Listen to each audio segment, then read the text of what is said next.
Kerajaan Perlak. Perlak merupakan wilayah yang berada di Aceh Timur yang banyak ditumbuhi kayu. Kata Perlak berasal dari kata perelang. Wilayah ini banyak dikunjungi oleh orang luar dengan tujuan membeli kayu tersebut. Sebagai suatu pelabuhan perniagaan yang maju dan aman di abad ke-8 Masehi, Perlak menjadi tempat singgah kapal dari Arab dan Persia. Seiring berjalannya waktu, maka terbentuk dan berkembanglah masyarakat Islam yang didominasi oleh perkawinan antara saudara muslim dengan perempuan negeri. Sejarah berdirinya kerajaan Perlak, pernikahan ini menimbulkan lahirnya keturunan muslim dari percampuran darah Arab, Persia dengan para putri Perlak. Kerajaan Islam Perlak di Sumatera berdiri pada hari Selasa, 1 Muharram 225 Hijriah atau 840 Masehi. Dengan raja pertamanya, Syed Maulana Abdul Aziz Shah, atau yang terkenal dengan gelar Sultan Alauddin Syed Maulana Abdul Aziz Shah. 2. Kerajaan Samudra Pasai. Tanggal berdirinya Kerajaan Samudra Pasai adalah tahun 433 atau 1204 Masehi. Dengan pendirinya adalah Merah Khair yang telah menjadi raja bergelar Maharaja Mahmud Shah. Beliau memerintah sampai tahun 470 Hijriah. Setelah itu pemerintahan dipegang oleh Maharaja Mansur Shah. Maharaja Ghiyasuddin Shah, cucu Merah Khair, Maharaja Nuruddin atau Merah No atau Tengku Samudra atau Sultan Al-Kamil. Beliau merupakan sultan terakhir dari keturunan Merah Khair. Setelah kemangkatannya, kerajaan Islam di Sumatera ini menjadi rebutan para pembesar karena tidak mempunyai keturunan.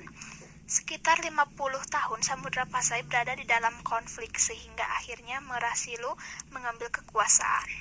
Dengan mendasarkan bahwa dinastinya sudah memerintah Perlak lebih dari 2 abad dan kemudian disatukan dengan Samudra Pasai di masa Sultan Muhammad Al-Jahir. 3. Kerajaan Malaka. Kerajaan Malaka berdiri sekitar tahun 1400 Masehi yang didirikan oleh para Meswara dan sesudah masuk Islam mempunyai gelar Megat Iskandar Shah dan meninggal pada tahun 1424 Masehi. Penggantinya adalah Sultan Muhammad Shah, yaitu dari 1414 sampai 1444 Masehi. Kemudian Sultan Mahmud dari 1511 Masehi. Dan ketika itu Malaka roboh ke tangan Portugis. Akhirnya beliau mengungsi ke Pahang lalu tinggal di muara Pulau Bintan. Dari sini beliau terus berusaha melakukan serangan ke Malaka, tetapi selalu gagal. Pada tahun 1526, Bintan berhasil dikuasai oleh Portugis setelah bersekutu dengan Lingga dan Sultan Mahmud mengungsi ke Johor. Meskipun Sultan Mahmud selalu berusaha untuk merebut kembali Malaka dari tangan Portugis, namun sampai ajalnya tiba, usahanya tidak pernah berhasil. Karena usaha putranya, kerajaan Melayu sukses dilanjutkan dan berpusat di Johor. Sebagai Sultan Johor pertama, ia memakai gelar Sultan Alauddin Riayat Shah II dari 1525 sampai 1564 Masehi. Pada masa pemerintahan Sultan Ibrahim dari 1677 sampai 1685 Masehi. Pusat kerajaan dipindahkan ke Bintan, tepatnya pada tahun 1678 Masehi. Mohon maaf bila ada kesalahan dalam gambar atau foto ataupun dalam penulisan kata, karena manusia tidak luput dari kesalahan, karena kesempurnaan hanya milik Allah Subhanahu wa Ta'ala. Terima kasih.